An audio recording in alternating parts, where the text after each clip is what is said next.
Oh, happy Monday, everyone. You're in great company. I'm Rae Bonney, and with you for the next hour. My show today, as always, is all about people, recognising that it really is okay to not be okay. So turn up your radio.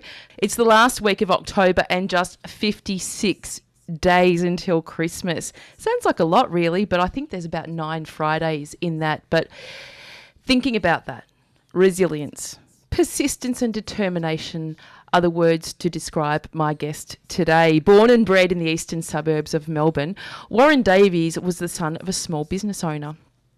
A leader throughout his primary school years, Warren's confidence was eroded once entering secondary school, where he was subjected to bullying and isolation, and his academic achievements began to spiral downwardly, majorly. But in 1982, his family made the massive decision to move to the country and pursue his father's dream of becoming a farmer. This gave Warren an opportunity to reinvent himself, a direction, a career path, a purpose. He was going to be a farmer. Mentored by one of the best in the district, Warren had purchased his first farm at the age of 22.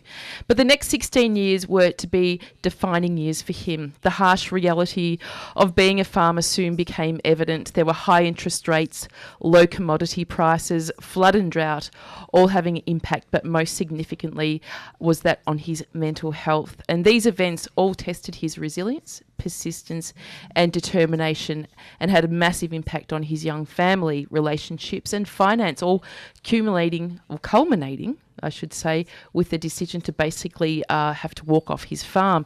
Now, there is much more to this farmer that meets the eye. Welcome, Unbreakable Farmer, Warren Davies.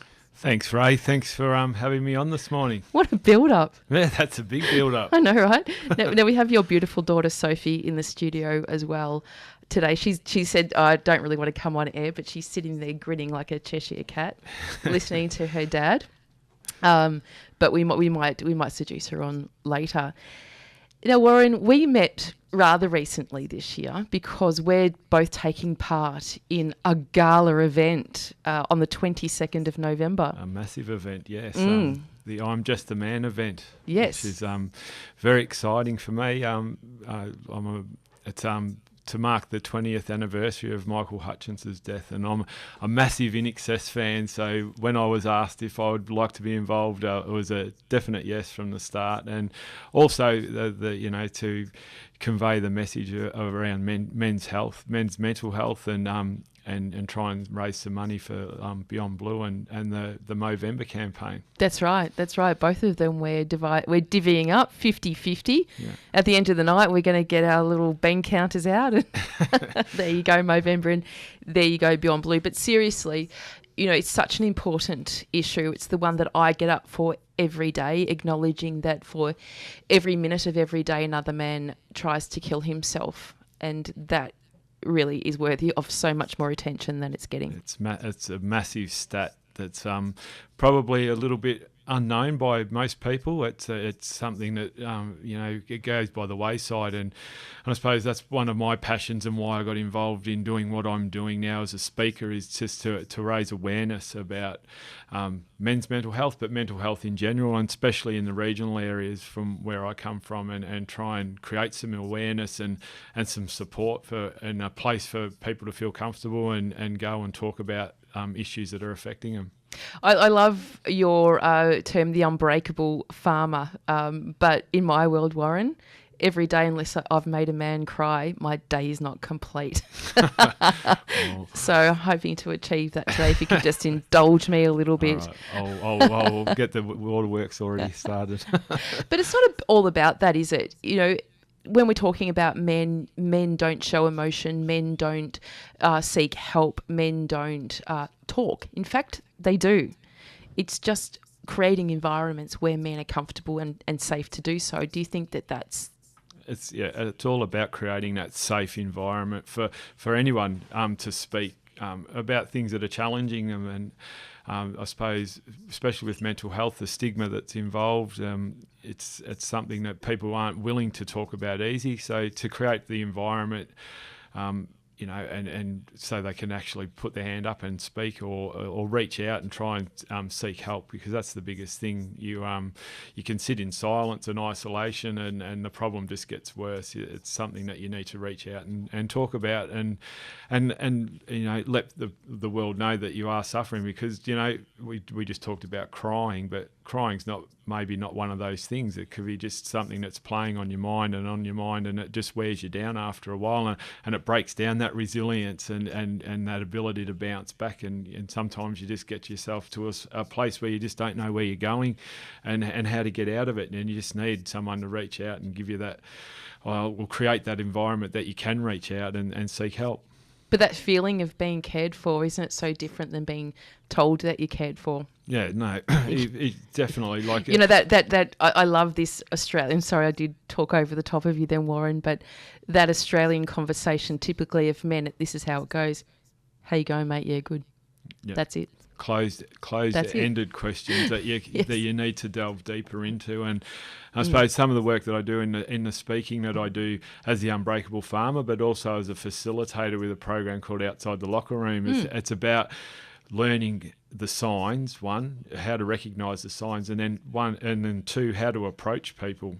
Or if someone approaches you, how to deal with that, and not ask those closed-ended questions like "How are you?" Because you're going to get no, I'm all right, and you'll be right. Yeah, and can't be that bad, Warren. You've got a farm. That's right. Or you're right, and things there. You've got to look at, and I suppose in hindsight, when you look back at my story, when I look back, I'm reflecting, and at the end of the day, it is all right. Yes. But the thing is, you get to a spot where you don't think it is, and that's the bit where you've got to get past, because now, can we just reverse a little bit, because I am very well indulged in your story, but people that are listening in now aren't. So, could you just give us a bit of a trajectory? We know that you bought your first farm at 22. What happened then? Well, we bought the farm. So I suppose, can I go back a little bit, yep. a step further? Like as you said, like I tell this story when I speak, and it's about... This is all about you, by the way. I'm just going to have a coffee now and sit back. It's about, I suppose, unresolved issues through your whole life, and anyone can reflect on this, I think. And it's like you said about being a leader in primary school. Well, I was the head honcho in grade 6. Like I can just see you. I was the bell monitor. I was blue house captain. I used to take the principal's bin out. I had all the good jobs. Like was it a rubbish tin or was it plastic? It was a tin. I'm bloody old. we actually call it the rubbish tin at our house. Yeah. We're very old fashioned. So I had all those jobs. So I was, I suppose, an A-grade student. But if I take a step back from that, and in hindsight, as I look at my story and reflected as I was trying to put something together to become a speaker, is that the resilience built up, because as you said, my mum and dad were small business owners. I was born just up the road here from this studio in Mitcham. Yep. And then we moved to Cockatoo, and then... What school did you go to? So I was born in Mitcham. Went to first school I went to was Cockatoo State School up in the Dandenongs. Mum and Dad were the postmasters at the Cockatoo Post Office. So I grew up there from when I was 2 to when I was 6. So I started school there. And I tell this story, and not many people in my audience ever understand that, and hopefully some of the listeners might. But I always tell this story about Cuisenaire rods. Now, do you know what Cuisenaire rods are? No. No. Well, they're those little wooden blocks that each block's got a value. So the small... in those metal boxes. Yeah. Yes. So I didn't know that's what they were called. The small one is value is 1, and then the big rod is value is 10. And you used to use them at Cockatoo Primary School. We used them to build towers. Yes. Well, then when I moved... They had a smell about them as well, didn't they? Yes, I did. And when we moved... I can still smell that now. Yes, I know. It's just, when we moved to Ferntree Gully, so we moved from there to Ferntree Gully. Mum and Dad bought a milk bar in Ferntree Gully. I went to Wattle View Primary School, and the first day at school in grade 2 or 3, whichever was, I can't remember which one, the first lesson I had was maths, and they said, well, I want you to do a sum. Can you do whatever it was, 8 plus 10? And using the Cuisenaire rods, because they were your calculator, and I never knew what to do with them. So all these little things along the way build your resilience, because I Yes. thought, so my self-esteem got knocked about then, Yeah, because yeah. all I thought was, I'm a brilliant tower builder. Do you want me to show you? I can show you how to build a great tower, but Oh. I don't know how to do the sums. So Yeah. you have to keep building yourself up. So to get to that grade 6 as the leader of the school, I did. So you built your resilience, but when you're going through it, you don't understand that that's what's happening. It's just building and building in you. So I got to grade 6, and then I moved to a high school, and I went to St Joe's Regional College in Ferntree Gully, but I was the only kid from my primary school that went there. So all of a sudden I was isolated from all my mates that I played footy with and all that, and then I had to start again. Yep. And in year 7 I was a straight A student across the board, every subject, and I found my reports the other day, going through a box of old stuff, because I'm a Richmond supporter, and I had to dig out. Congratulations! Had to dig out all my my old That's been a fine Richmond moment stuff. for you recently.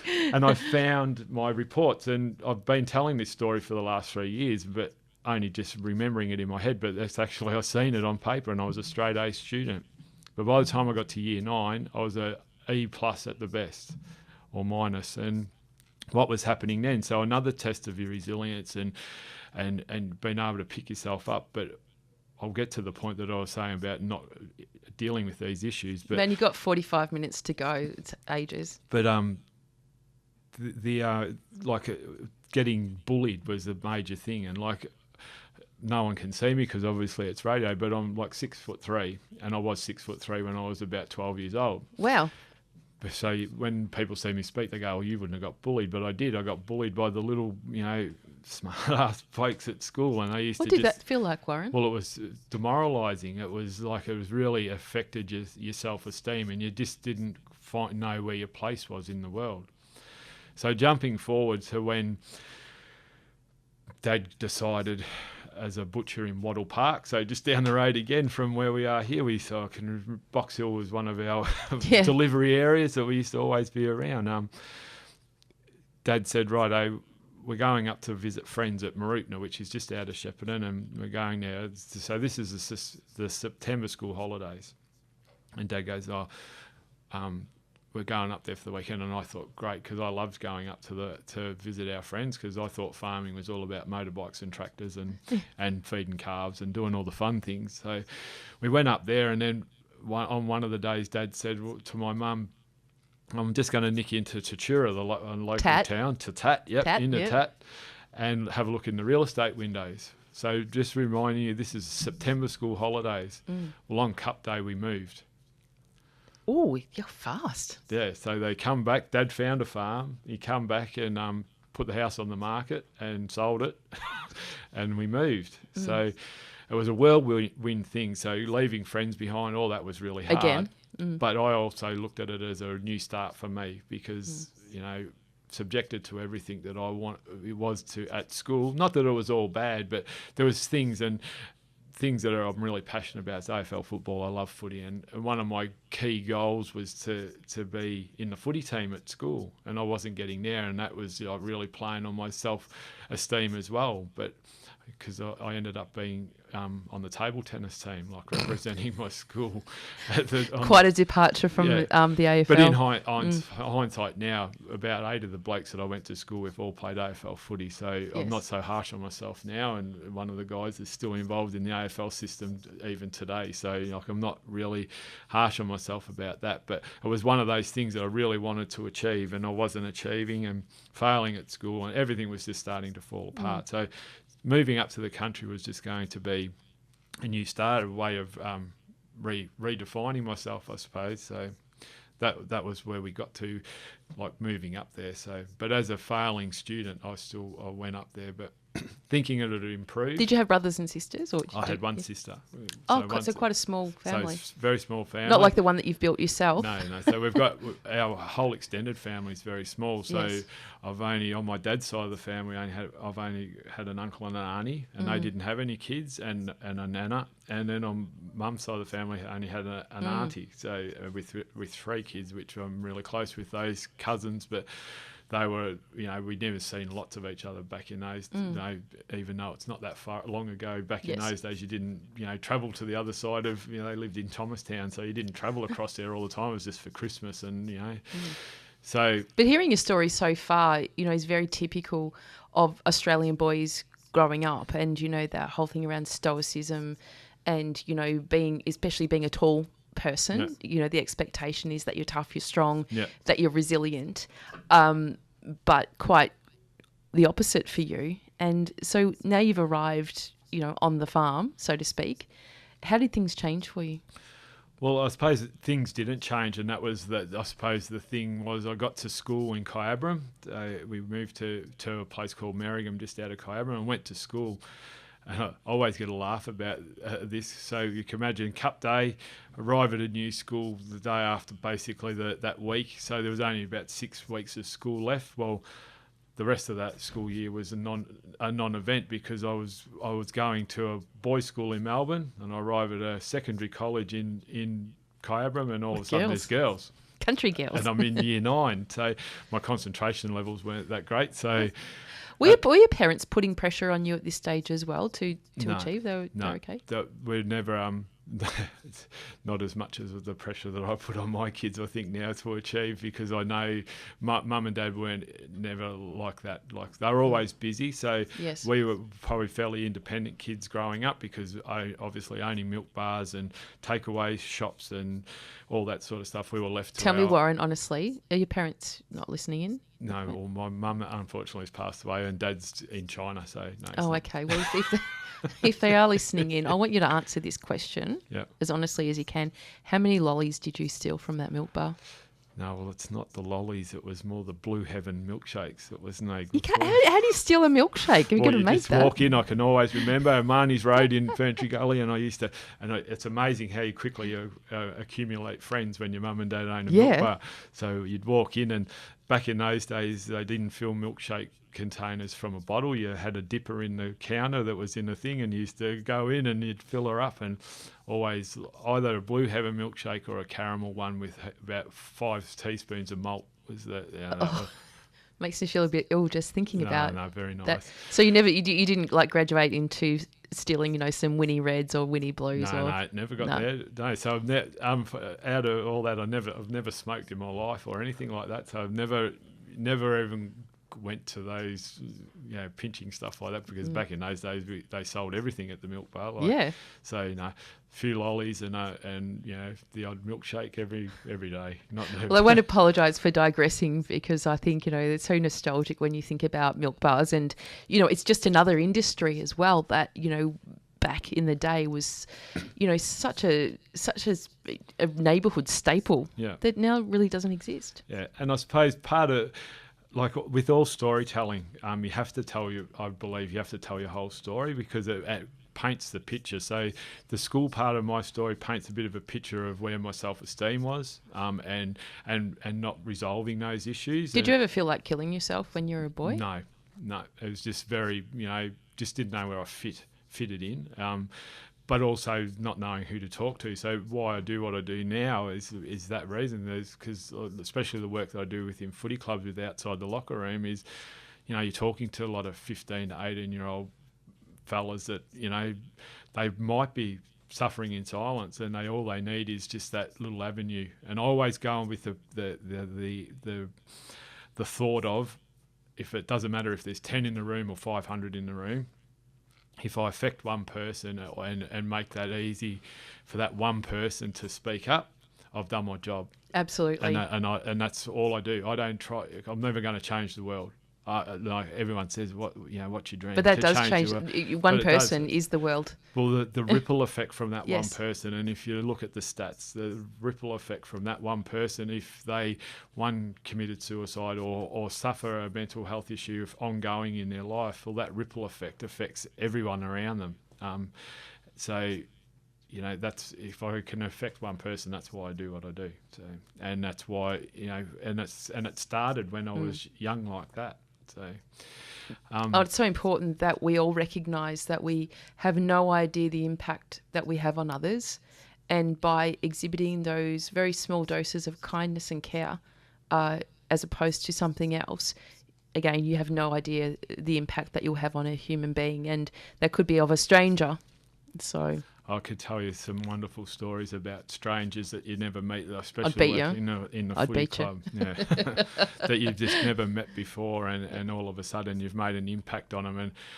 And kind of it, when you say, you know, everyone says, oh, I'd like to change the world and all that, and you set out on a journey like I am as a speaker, and you just pick a name like the Unbreakable Farmer, which had a good story around how that happened, and then all of a sudden you're there and you think, well, why, you know, especially with the way I am thinking, well, why would people want to listen to me anyway? Or, you know, are they going to get anything from me? And then you go and talk at a footy club and you have a young fella that just basically breaks down in front of you, puts his arms around you and gives you a hug, and then all of a sudden you've affected his life. And then you walk a lap of a footy over with that kid and you find out his life story and you think, oh shit, my story's got nothing on that. Did you just say shit on the radio? I did, don't I'm think you're sorry. allowed to. Oh, okay. Sorry, John Farmer.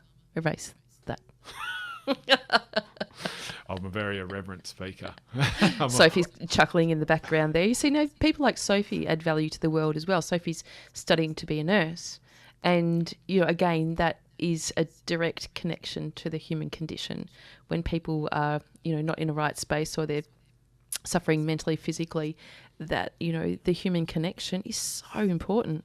So important. Great work, Soph. It's one thing that I really like, and we'll probably get to that later, but I don't think we will. We're way off track. The key messages that I talk about when I speak, and one of them is connection, because connection's very important. Like, regardless of what anyone thinks, especially even like everybody, like connection, they're always seeking connection in some way, shape or form, and it's a very important part of keeping everything on track. And that's why social media is so amazing, especially when we're talking about rural communities. You know, get such a flogging around how terrible it is, but social media keeps people so connected, you know, through all ranges of media. And so if we're using it correctly, it can be a lifesaver. And that's it. It can be very detrimental. It can play a really big part in mental health conditions, but it can be a real positive as well. Like myself, 37 years, we left Melbourne in a hurry, basically. Yeah. And I've got a group of mates that I played all my junior football with that we haven't seen each other for those, but we still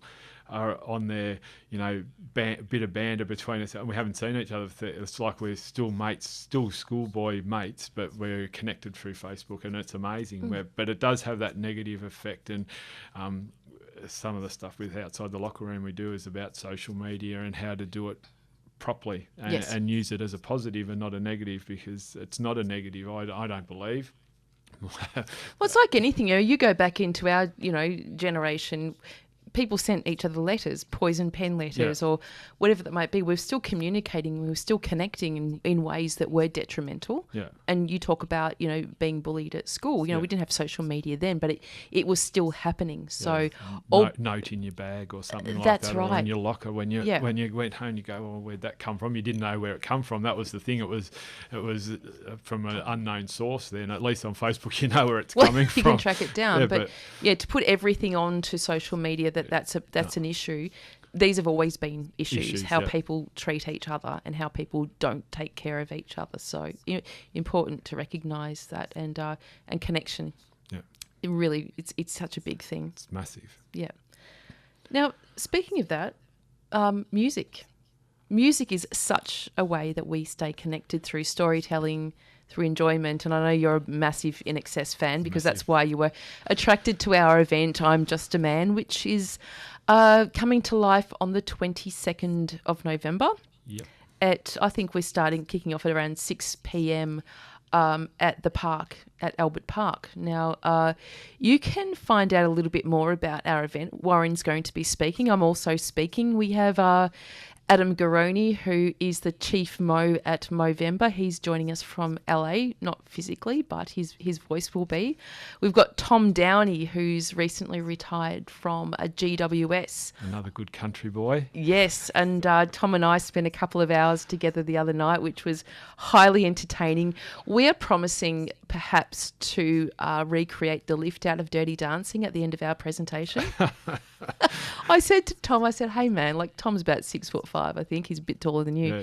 And I said, if I just dropped a few kgs, do you reckon we could just recreate this lift? He said, no worries, Ray. So bound to be very entertaining. So if you are near your computer, type in www.imjustaman.com.au and that should get you to our gala ball. But I'll post something on the Facebook pipes later on after the show as well. I think you can go to Facebook and do the same. Just type in I'm Just a Man and you'll find the Facebook page as well. Yes. See, you're helping me out already. I'm joined by Warren Davies. He is the Unbreakable Farmer. Do you reckon I can break you by the end of the show, though?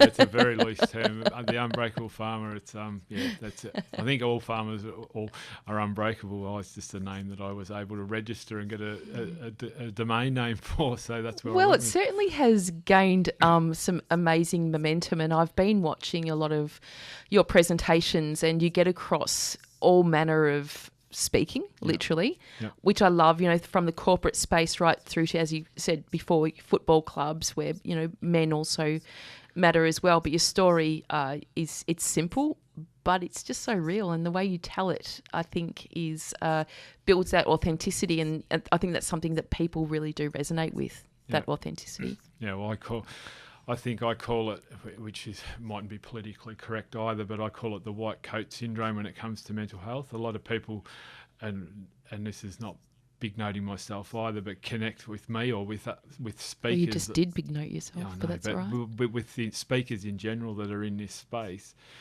because they don't connect with the white coat syndrome, I suppose, and don't want to go to the doctor. But if it's the first step, they connect with you, then you can funnel them into a situation where they can go and seek professional help. That's the conduit that you are. That's the goal of what I try to do, because I'm not going to be able to solve their problem. I'm not clinically trained or anything like that. Obviously, I've done some training around suicide, assist programs and mental health first aid, but I'm not clinically. But I think your message around recognising your natural resilience and how to emerge that rather than go and acquire it from somewhere else, that, we all have varying degrees of resilience, and some people have very little, but you can actually build on that small piece of resilience and, through experience and recognising that everything isn't failure. So failure of school, failure of relationships, in fact, is a resilience building experience because you got through that moment. And one of my questions, or my big question that I always ask people, ended up in Tasmanian Parliament the other day, actually. I've seen that. It was very special. What does it feel like being you today? I feel really good about myself and what I'm doing now. Obviously, every day, it's not a we were talking about this off air. It's not a one-off thing. That sometimes it is, and sometimes it's not. I have good days and bad days, and it just depends on some of the situation. But I know the strategies that I've got to do to be able to handle with what's been thrown at me. Like, obviously. But if you ask that question, "Hey, go mate, yeah, good," that goes nowhere. But when you ask that question, "What does it feel like being you today?" it actually requires an answer. And should you respond to that as the recipient to say, "Oh, well, you'll be right," or it can't be that bad. Think about just saying, "I believe you," because no one can ever know what it feels like to be somebody else, but to sit in the moment with that person and actually connect and hear what it feels like being them without interruption is probably sometimes can be the difference between life and death. And that's not catastrophizing. No, that's real. Truth. Yes. And you've just hit on two of the main points that I speak about when my closing take-home points are: is connection's important, but empathy is a massive thing. That regardless of whether you've been through that situation or not, is having the skill to be able to, as you said, sit in the moment with that person and listen to where they're at, and be able to, just even if it's just that hand on their shoulder to say, "Look, you're going to be okay. Let's try and find you some help, or let's get you to a doctor, and have you done this or have you done that?" Knowing from what you've done in your own experience, these are the steps that you need to take now. And that Aussie adage, having someone's back, it's real. The feeling of having someone's back is so powerful. You don't have to have the words. You don't even have to touch somebody, but giving that person the feeling that you've got them and you're holding them in that moment is often all that's required to get to the next point of safety. Well, I think that words sometimes ruin that. It's just being there, like just being in that space and trusting that that person shared the story. I actually spoke at an event on Friday night, spoke to a group at a big gym in Shepparton, and the guy that was the manager there shared his story with me via email, and it just, like, I felt privileged that he had enough trust in me that he could then share his story with me. And that's obviously from doing what I do, that he's had the trust that he go, I can share that with him. And then it was just amazing. Like, and with no words needed to be exchanged. He sent it to me on email, and I just said thank you to him when we met for a coffee last week. And yeah, like that was massive of him, but that's his first step. And that's fantastic. That's that one person I was talking about. That's a massive step for him, because now it's out of his head even, and it's on a piece of paper. Whether he's gone and done anything else with it, at least he's acknowledged his story, and it's now on paper. And now he can do something with that as well.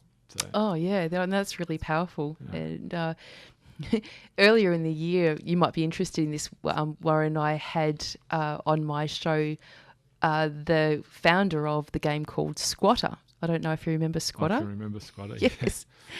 And you were talking again about connection, and that game, which was created here in Melbourne, which is still going now, it's another way that families stay together. Yeah. But I was interested, did you ever play it yourself? Oh, I can't remember if I ever did. But basically it's a game. I'm not a big games person. And see, Sophie won't talk, but she would tell her that games aren't really very good in our house. So you didn't gather around on Friday nights and around the board, but it creates different dynamics within the family when we play board games. But I was just thinking about it and reflecting back to having that discussion around what keeps people connected, and there are so many different ways that we can look at that. And when we went on that break, where I did play a range of songs that were uncued, a bit of Jewel snuck in there before we had the Jameses. But, suicide rates in the rural areas are consistently 40% higher than the rates in metro areas. And that's according to say in Australia, that's this year. And I'm not a big statistician. But while the number of Australians dying by suicide has decreased, suicide in rural areas remains a major concern. What are your thoughts about that? Well, obviously, I'm not big on stats either, but I use stats in when I talk, especially around mental health. Yes. Especially if you've got a bit of a closed audience, arms folded, looking at phones and all that. And then I can always remember doing one talk, and there was about 450 in the room, and then I could see that I was losing, or they weren't connected with what I was actually the message I was trying to get across. And I stopped and I asked them a question. I said, I told them this stat, and I said, well, in roundabout terms, there's 1 in 4 people in this room going to be suffering some sort of mental health issue or drama at the moment. And it was funny, because then the phones went down, the arms unfolded, and they were predominantly men in the room, and one bloke was looking to his left and then to his right going, well, it's not me, is it you? Is it me? And so they were sitting at tables of 10. So all of a sudden that stat become real, because there's 450 in the room. That means there's over 100 people in that room that were suffering or had suffered. Well, if you're looking at tables of 10, here's a statistic. So of those tables of 10, of the 8 suicides every day in Australia, 6 are men. So you can take out more than half of those tables every single day of the week. That's right, and it's a powerful stat. And as we said before, it kind of does fly under the radar a bit, but it's absolutely it's the biggest killer of males. Up to 45 in Australia, or 15. What are your thoughts around male disposability? When we look at things like the military, workplace, custody, all of those things, why do you think men are so disposable? I don't know. That's a real hard question. I don't know why that stat weighs so heavily towards men. I don't know, and it's mainly probably the communication thing. But because if you're looking at death by suicide, that men account for just about most of that around the world. Yeah. Why aren't we standing up and paying attention and putting resources towards this, whereas we seem to be doing a lot for women. I'm very grateful for that being a woman, that we have so many pathways to help and support. But this is real. Yeah, it is real, and I suppose in this modern world that we live in, resources are stretched to the limit all the time, and it's where I suppose it's where it gets, where the funds get channeled to be able to create awareness around stuff, and obviously the world's about marketing as well, and that's one of the reasons why both of us will be involved in this the I'm Just a Man gala dinner, is to create that awareness and try and make a bigger impact and raise some money and be able to funnel some more funds into this, important thing. It's like, but even though all the money in the world is not going to stop, it's not going to solve the problem. No, not at all. And like obviously, to go back to my story, a lot of my, in hindsight, looking back, apart from the growing up years, a lot of my stress and anxiety and depression, that was caused by financial issues. At the end of the day, now, sitting where I sit now, why I'm here, because you're making $1 million doing your speaking gigs, aren't you? And why I'm not Warren. Why I'm sitting here talking to you and not on the beach in Noosa is because money, when I ever do a matrix test of any description, money is like about 12. Okay. Families first. Yes. And health and all those things go down. That money's way down here. That's why I'm not sitting on the beach, because it's more about the message, and it's probably detrimental to financially to me, because I want to see if I can make an impact, and it's not an ego-driven impact, because that's far from where I am. And if anyone ever comes across thinking that's where I'm at, they're way off track, because it's more about that young guy that opened his arms up and shared his story with me, and we were able to help that guy, and we message each other once a week on Facebook, and he's back on track, and he's having he's still got the underlying issues, but he's seeking the right help to be able to get him to the next stage. So that that's why you do what you do, and but to get back to your question, why it's men, I can't understand. Because I'm everyone's equal kind of thing anyway, so I don't understand. But we all have sons, brothers, fathers that we care about. So, how does this convert or translate to the not caring bit? That we're not paying attention to this astronomical outcome for men. I think probably something that's just jumped into my head then, and it's probably one word sums it all up, is understanding. No one understands, really, I don't believe, mental health. I don't think they do. And I was fortunate enough to speak with Professor Patrick McGorry from Headspace. We did a talk at down in Colac there during the footy season, and we were both the guest speakers, and I got to talk to him, and it was amazing how he even said that, that bit of that white coat syndrome, how real stories, we need more people telling real stories so people feel more comfortable then to be able to express where, where they're at. But if we go back to the rural environment, we're also looking at a lot of logistical barriers as well. Like if you even imagine having to drive to get help, and given that connection, we talk a lot about connection, but we don't always connect well with health professionals. You can spend a lot of money and resource and time not being able to connect with a person, which can be very discouraging around seeking further help as well, if that makes sense. So how does one, can we not be creating better services or more mobile services that can get out to farmers? Or I know Mates in Construction are a fantastic organisation, and they've been on my program as well, where they're actually going out to sites and helping. But is there anything for farmers that... There's obviously the stuff that Dairy Australia, but a lot of it's Dairy Australia put out. There's a lot of it's very generic, like it's not that real connecting. At that moment when a farmer gets a gun and goes out to the shed and says... it's not connecting, and I've done some talking like this with like call centre guys at Murray Golden Water about that empathy thing about, you've sent out your yearly accounts and all of a sudden you've got an irate farmer on the end of the phone going off his chops, but understand why. You know, it's not about your bill. That was the tipping point. Yes. It was all the other underlying things. All the isolation. So have the empathy to understand why that bill tipped him over the edge. Yes. And yes, like in everywhere, there's going to be that one or two people that dislike going off their nut at you on the phone. But there's most. I remember having a great discussion with an insurer many years ago when I was doing some consulting work with Beyond Blue on the Heads Up program, and he rang me and he said, I don't know what to do. He said, I'm a farm insurer, so all of my clients are farmers. It was during a drought season. He said, what more can we be doing, because most of my clients can't even afford the insurance to insure something that's not even going to happen, and putting men particularly in such a vulnerable position. Where's the help?